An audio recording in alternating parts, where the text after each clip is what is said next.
يا راغبا في كل علم نافع. ينمو العلم ويتقدم بتقنياته ومجالاته، ومعه نطور أدواتنا في تقديم العلم الشرعي. أكاديمية زاد أكاديمية ينبوعها صاف ليروي غلة الظمآن، والسنة الغراء شارحة له، فهما لنا من ربنا وحيان. بشرى لنا زاد أكاديمية للعلم كالأزهار في البستان. السلام عليكم ورحمة الله وبركاته. بسم الله والصلاة والسلام على نبيه ومصطفاه وبعد. My dear students, welcome back to the 10th session of the 4th level of the prophetic novel Hadith. Today's Hadith is the 9th Hadith in the series.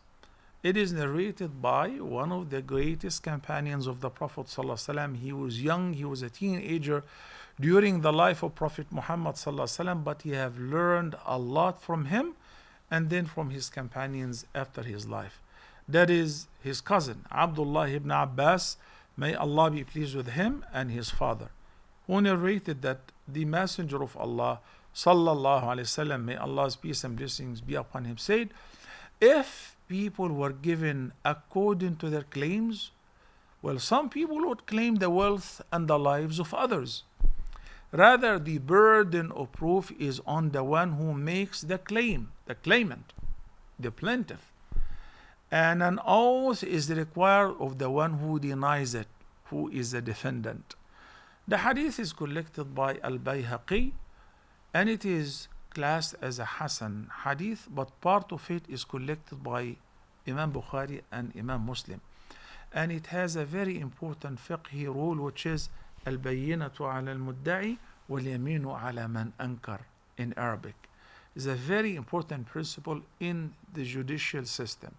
Al-Bayyina, the proof, is required from the plaintiff or the claimant. Wal-yaminu ala man ankar, and the one who denies what the plaintiff, the claimant says, at least he's required to swear. We'll talk about it inshallah after we introduce the narrator of the hadith, Abdullah ibn Abbas radiyallahu anhuma. If we speak about Abdullah ibn Abbas for a whole day, for the entire semester, it won't be sufficient. But in brief, for the sake of time, he is the son of Al-Abbas ibn Abdul Muttalib, Prophet Muhammad's uncle. He is one of the greatest scholars of the Ummah. The Prophet ﷺ prayed for him and his knowledge. He said, Allahumma faqihu fi din wa allimhu ta'wil. Oh Allah, make him understand his deen, and he gave him the power of the interpretation of the Quran. So he was simply the greatest mufassir ever after the Messenger of Allah sallallahu alayhi wasallam. He accepted Islam when he was very young, and he was so close to his cousin Prophet Muhammad sallallahu alayhi wasallam. All the khulafa after the Prophet respected him. He lost his eyesight at the end of his life, and he turned blind, and he was very patient. Yet he continued to teach people because Allah blessed him with a vast amount of knowledge. So he was very well versed in tafsir, in fiqh, in hadith, in poetry, in Arabic, mashallah. So he would allocate one day for fiqh, halal and haram, and another day for the tafsir, the interpretation of the verses of the Quran, and a third for seerah and maghazi, the battles and the seerah of Prophet Muhammad sallallahu alaihi wasallam, and a fourth day for poetry, and another for history of the Arab, and so on. May Allah be pleased with Abdullah ibn Abbas radiyallahu anhuma, who died on the year 68 after the migration of the Prophet sallallahu alaihi wasallam in At-Ta'if. So the Prophet sallallahu alaihi wasallam says in the hadith, if people were given according to their claims, if somebody pops up and says, this house is mine, or he goes and he files a complaint against this person, he said, well, this person sold me the car and didn't give it to me, or this woman is my wife, anything could be claimed, then it will be a chaos. if people were given according to their claims. It remains a claim until it is supported with documents. So it could be a rightful claim and it could be a fake one. Some men, rijal, the Prophet ﷺ used the term rijal, but it applies to men and women, some people, whether men or women. The burden of proof, the requirement of presenting an evidence, whether it is materialistic evidence, people have seen it, eyewitnesses, written evidence, circumstantial evidence, or nowadays audio and video, filming, So, an oath is required. If a person denies the claim, we have two people. We have the claimant, the plaintiff, the one who claims, this is mine, or I gave this person $1,000 as a loan. I need my money back. It's past due. The other person who either denies or partially denies or agrees, whatever, is called the defendant. So if he denies fully or partially, says, no, he didn't give me $1,000. You only give me 500. So he is a plaintiff. He is a defendant. Okay? I'm sorry, he's a defendant. The one who claims is a plaintiff or a claimant. The defendant, if the plaintiff failed to present a physical proof, materialistic proof, or a circumstantial evidence proof, in this case, the judge will turn to the defendant and ask him, well, do you admit that this person gave you $1,000 as a loan? No, never happened. So he never did give you anything. No. So he will ask the plaintiff, the claimant, do you have any witness? Was there anyone there? Did you write an agreement? Because the Quran says, إِذَا تَدَيَنْتُمْ بِدَيْنٍ إِلَى أَجَلٍ مُسَمًّى فَاكْتُبُوهُ. Have you recorded that in writing? No, unfortunately, I trusted him. It was a word of mouth. So you don't have any evidence. No one has seen you. No cameras. Nothing. Okay.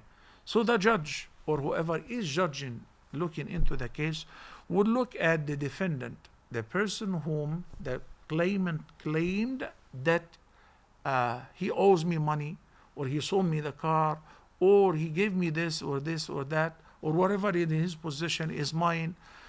You look at him and say, do you admit? He says no. So the plaintiff doesn't have a proof. Would you swear by Allah to negate that, to nullify what he's claiming? Would you say, Wallahi al-Azim, I swear to Allah the Great that the guy didn't give me any money. I don't owe him any money. I didn't sell him the car. I didn't charge him anything. Would you swear? Yes. If he swears, then the case is dismissed. Dismissed in what sense? The plaintiff will get nothing. The claimant will get nothing. Why? Because he doesn't have an evidence. And the other guy agreed to swear to Allah. What if he's lying? That is called al-yaminul ghamus. Every oath, like in case of al-yaminul munaqida, if I say, by Allah, I will go for Hajj this year and I'm not able to do. By Allah, I will pay you your loan next week and I'm not able to. So there is a ransom, an expiation of feeding 10 poor people, clothing them, or if you cannot afford it, fasting for 3 days. But in the case of al-yaminul ghamus, when somebody takes an oath before the judge or before anyone, and he says, I swear to Allah, I don't owe him anything. Why? Because there was no written statement. But he does owe him. He's lying knowingly. This yamin, this oath is called ghamus. Why is called ghamus? Al-ghams is to dip in, to immerse, because he will immerse the person who took such an oath lying in hellfire. Is there an expiation for it? Seeking forgiveness, paying some money, feeding 10 poor people? None of the above. There is no expiation. The only way, if you seek forgiveness, you go back to the judge, you admit, I was a liar in your testimony, and here is the right of the plaintiff or the claimant. He didn't have any witnesses, and I planned it all. But now I woke up, my conscience woke up, and I want to refund the money back. Thank you so much. But if he happened to swear to Allah lying, he is destroyed. And Nabi sallallahu alayhi wasallam said, if you should love Allah, then follow me. Allah will love you.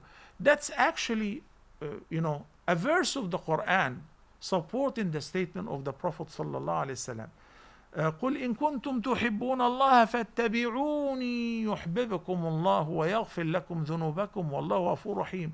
This verse is verse number 31 of Surah Al-Imran, is known as the verse of tests and trials. Allah tested the compliance of the believers. So now if we have a case, and Nabi sallallahu alaihi wasallam is teaching the plaintiff, the claimant, the defendant, and the judge. Many judges have no clue about what they should do. If your own father came to you and he's a judge, and you are a judge, you are in the position of authority, and he says, son, this guy borrowed 10K from me and he did not give me the money. Father, so you treat him as a layman, as somebody whom you don't know. Do you have a proof? Do you have an evidence? No, no one was there. So we're going to ask the defendant, did this guy, not my father, did this guy give you 10K as a loan? Do you owe him any money? I swear to Allah, I don't. The case is dismissed. But he's my father. I know my father is still in the truth. We must comply with the rules and regulations. And this guidance is to stop people from claiming things which they may be lying about it. What about if the defendant is lying?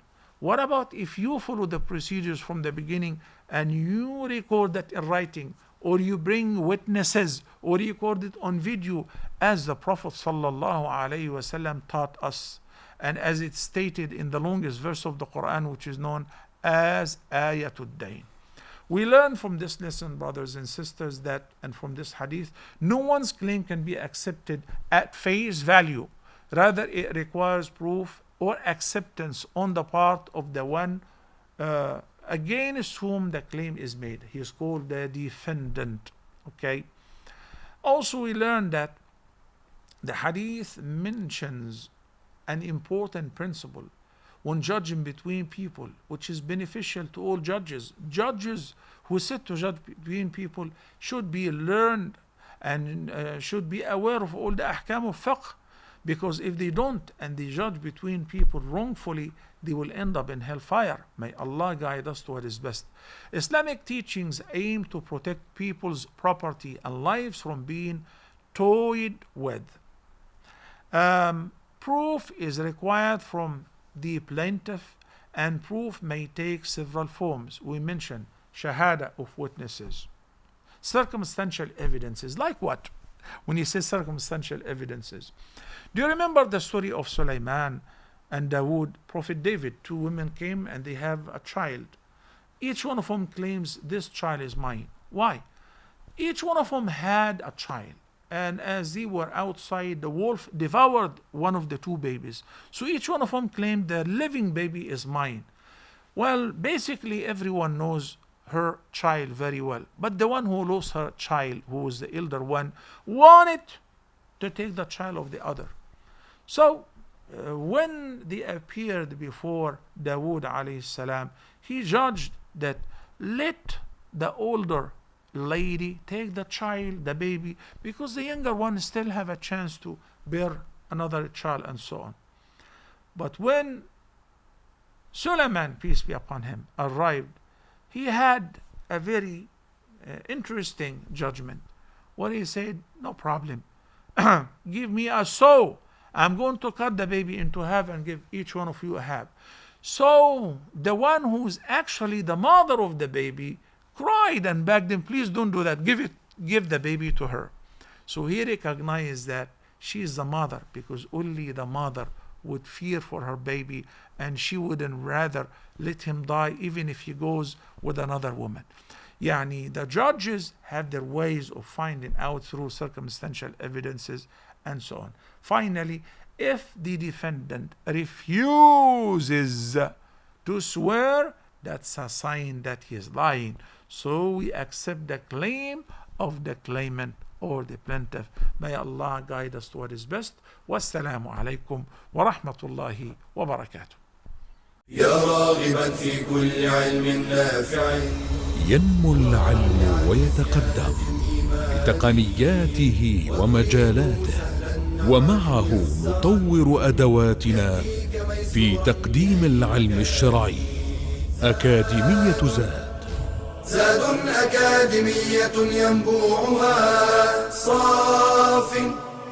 صاف ليروي غلة الظمآن، والسنة الغراء شارحة له، فهما لنا من ربنا وحيان. بشرى لنا زاد أكاديمية للعلم كالأزهار في البستان.